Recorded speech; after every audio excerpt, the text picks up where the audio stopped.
This video is brought to you by Sporlan. Quality, integrity, and tradition.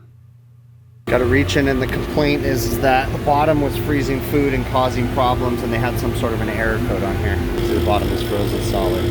So we got to get it defrosted first before we do anything. All right, what we're gonna do is hold both of those down until we get password. I'm gonna change the password to 187. We're checking the defrost sensor to see if the unit will go into defrost. So while it's frozen up, I want to see what the defrost sensor says. 187, and then I believe I push this button, PS3, and we're going to go to service, push this button. We're going to go to ET1, that's the defrost sensor. We hit enter, and it says 38 degrees. I don't know how accurate that is because we're encased with ice. I would think it would be at 32 degrees. Push this one. This one is an older control, so it won't let me see the... Actually, it doesn't have another sensor, so I'm going to go ahead and back on out by hitting the defrost. So the air temp sensor says 40, and the other one is in the 30s, but we're completely covered in ice, which makes me wonder if we have a bad sensor. So we're going to pull the product out and defrost it and then go from there. Pulled the control out just to investigate to make sure there was no water damage. That's the bottom control. It doesn't look like it. We get a lot of water damage problems. So the next thing that I'm going to do is go ahead and force a defrost just to see how it reacts. So hold down the defrost button. Temp control turned off. I heard it. It's in defrost. I want to make sure the fans are all running.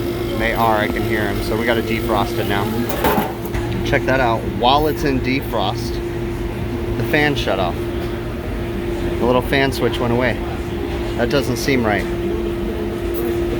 Those fans should still be running the entire time while it's in defrost. Something funky there. All right, I'm working on getting it defrosted right now. We're about halfway there. Luckily, I got a floor drain right here. I thought about grabbing the water hose, but we'll just keep going with the pump sprayer for now. Once we get that done, we're gonna pull the probes out and test them in ice water and see what they ohm out at. Should be to 15 to 17 K ohms in ice water. So I have a feeling it's going to be a probe issue. I did talk to Delfield, and they said that it is normal for the evaporator fan motor to cycle during defrost. So we'll see. All right, Delfield wants 15 to 17 K ohms of resistance across the sensors. I'm testing the defrost sensor right now in ice water, and I'm getting 5 K ohms. So they also recommended on this particular unit that if I had one bad sensor that I changed them both. So we're gonna go ahead and change the probes. All right, we're back today. I just had to disassemble the box again. I bring this up quite often, but even though I knew I was coming back the next day, I still reassembled the entire box, even the coil. I don't leave things taken apart. That just asks for a headache. So we're gonna go ahead and pull the box out, run new sensors. It shouldn't take me too long. I work on a lot of these, so little tip, get you a ratchet wrench. This one has a pivoting head for these screws right here. Just bust that off 5/16, then the screw gun will hit the rest of them. Makes your life a lot easier. This whole thing is about being prepared and trying to predict the problems you might run into to make this whole thing go easier. I'm pretty familiar with changing these, so I try to do as many steps and eliminate, you know, problems. So do everything I can from the front, cut all the zip ties, and then we're basically gonna fish everything through from back here. Now, see, I taped the new sensors to it, and we're just gonna pull everything through into that side, because trying to get these big giant plugs through there is gonna be a difficult challenge because it goes up and in. Wire everything back in the same, zip tie it the same up there.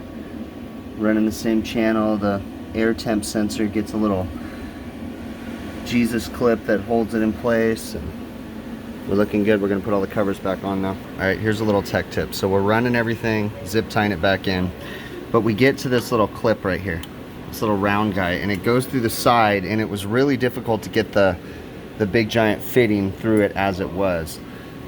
So what you do, because it goes back in there, is clip it with some dikes, and it'll slide right over, and then it'll still clip in and hold everything nice and safe, the bushing will. So you see, it still goes in there, it still holds everything nice and good, but I was able to just fish the wires through. Everything's back together, nice and flush like it should be, and we'll deal with these sensor wires over on the other side. And don't forget, well, I'll show you on the other side. Very important, is to tie a knot once you get the sensor wires wrapped through, so that way nobody can accidentally tug the wires out of the control. So that knot prevents it from pulling through. And then once I'm all done, I'll secure all the excess inside there. Turn power on, and this controller defaults to start in defrost. But that's good, because for the first 2 minutes of defrost, the evaporator fan motors turn on.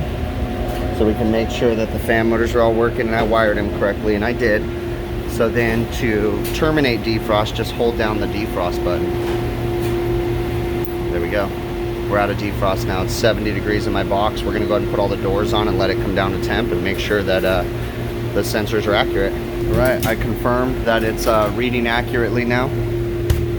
Air temp is fine, and then we can get in and check the coil temp. The coil temp is 28 degrees right now too, so all we have to do is hit both of these at the same time, hold it down, enter the password, 187.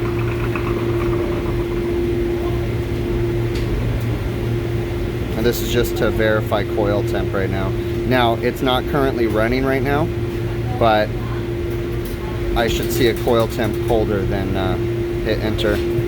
Go to SER, and then ET1, enter, 33 degrees. So, and then this is to back out. So yeah, we're looking good. My coil temp is a lot colder now. And again, it's satisfied right now, so that's just the residual heat transfer that they're getting right now. So yeah, and it looks like the fan just turned off. So we're going to tell the customer to keep an eye on it. I'm going to turn the top section back on, and we're good to go. We had a Delfield prep table that wasn't working properly, and when I arrived, the customer had told me that they saw an error code on there. Now, I don't remember what the error code was off the top of my head, but I do remember talking to tech support and found out that the error code meant that the unit had been consecutively running for 24 hours. Obviously, once I opened it up, I saw that the evaporator coil was completely iced up. And then upon testing the defrost sensor, I found that we had a bad defrost sensor. So this unit has a defrost termination sensor, essentially. And if the temperature of the defrost sensor basically is too high, then it won't allow the unit to go into a defrost, or it'll terminate defrost early, which would make sense why we would have an iced up coil. So, normal operation, they get frost build up on that evaporator coil, and it just continues to run. And every time it tries to go into defrost, it won't, because the defrost sensor is sensing too high. It was a little erratic though, because when I first walked up and it was encapsulated in ice, it's hard to say whether 38 degrees, I think that's what it was reading, is wrong or not when it was encapsulated in ice, because that ice actually starts to act as an insulator, and it doesn't allow, it just creates a problem. So it's hard to say. So the best way to test it is actually to remove the probes and ohm them out in ice water, like I ended up doing. And then I think it was reading like 5K ohms or something like that. So went ahead and replaced the sensors. At this unit was, or basically at Delfield's recommendation, we went ahead and replaced both sensors, because that's the way that they said to do it. And the sensors have a high failure rate anyways, so I personally would have just replaced them both anyways. But went ahead and watched the unit come down to temp after everything was good. And also, you guys didn't catch it, but I ended up, the first day when I defrosted it, it was taking too long with the pump sprayer. So I actually ended up grabbing the hose, and they had really hot water, and I ended up cleaning the condenser on it too and just finishing it off with the hose. Made it go a lot faster, and the customer was cool with it. Again, communication with the customer. I went up to him and I said, look, I'm trying it with this pump sprayer. It's taking forever. I can get a hose out, but it's going to make a mess, and they were like, well, there's a drain right there. Just go for it. And I was like, okay, it's going to, water's going to go past the drain. And they said, that's fine. So we ended up making a really quick mess, but they were good with it. So, things like that, communicating with the customer and letting them know. And the entire time that I was working too, I brought them through the call step by step. This is what I'm finding. This is what I'm seeing. And they were okay with everything. Okay. Obviously returned the next day because I didn't have the sensors on me. I did happen to have them at the shop though. So came back the next morning. That's why it was so much quieter in there.